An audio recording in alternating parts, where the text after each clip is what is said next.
ಕಾಸಿ ಕಮ್ಮಾರನಾದ, ಬೀಸಿ ಮಡಿವಾಳನಾದ, ಹಾಸನಿಕ್ಕಿ ಅಕ್ಕಸಾಲಿಗನಾದ, ವೇದವನೋದಿ ಹಾರುವವನಾದ.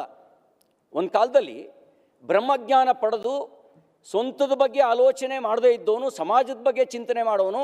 ಬ್ರಹ್ಮಜ್ಞಾನ ಅಂದರೆ ಇಹ ಪರ ಎಲ್ಲದ್ರ ಬಗ್ಗೆ ಇರುವಂಥ ಜ್ಞಾನ. ಸಮಾಜಕ್ಕಾಗಿ ಬದುಕುವವನು ಬ್ರಾಹ್ಮಣ ಅನ್ಸ್ಕೊಂಡಿದ್ದ. ಜನ್ಮತಃ ಬ್ರಾಹ್ಮಣ ಅಂತ ಅನ್ಸ್ಕೊಳ್ಳುವಂಥ ಬ್ರಾಹ್ಮಣರು ಮನೇಲಿ ಹುಟ್ಟಿದ ತಕ್ಷಣ ಬ್ರಾಹ್ಮಣ ಆಗ್ತಿರಲಿಲ್ಲ. ಅವ್ರಿಗೆ ಯಾರು ಈ ಬ್ರಹ್ಮಜ್ಞಾನವನ್ನು ಪಡಿತಿದ್ದ ಅವನು ಮಾತ್ರ ಬ್ರಾಹ್ಮಣ ಅನ್ಸ್ಕೊಳ್ತಿದ್ದ. ಈ ಜಾತಿ ಹೇಗೆ ಸೃಷ್ಟಿ ಆಯಿತು ಅಂತ ಬಸವಣ್ಣವ್ರು ಹೇಳ್ತಾರೆ. ಕಾಸಿ ಕಬ್ಬಣದ ಕೆಲಸ ಮಾಡ್ತಿದ್ದವನು ಕಮ್ಮಾರ ಅನ್ಸ್ಕೊಂಡ, ಮಡಕೆ ಕೆಲಸ ಮಾಡ್ತಿದ್ದವನು ಕುಂಬಾರ ಅನ್ಸ್ಕೊಂಡ. ಆಮೇಲೆ ಅದೇ ಒಂದು ಜಾತಿ ಆಗಿ ಬೆಳೀತು. ಆರಂಭದಲ್ಲಿ ಸಮಾಜ ವ್ಯವಸ್ಥೆಗೆ ಅದು ಪೂರಕವಾಗಿತ್ತು. ಯಾವಾಗ ಜಾತೀಯತೆ ಪ್ರವೇಶ ಮಾಡ್ತೋ ಅದು ವಿರುದ್ಧವಾಯಿತು. ಗುಣಗಳ ಜಾಗದಲ್ಲಿ ನನ್ನವನೇ, ನನ್ನ ಜಾತಿಯವನೇ ಅನ್ನೋದು ಬಂತಲ್ಲ, ಆವಾಗ ಅದು ವಿಪರೀತಕ್ಕೆ ಹೋಯಿತು.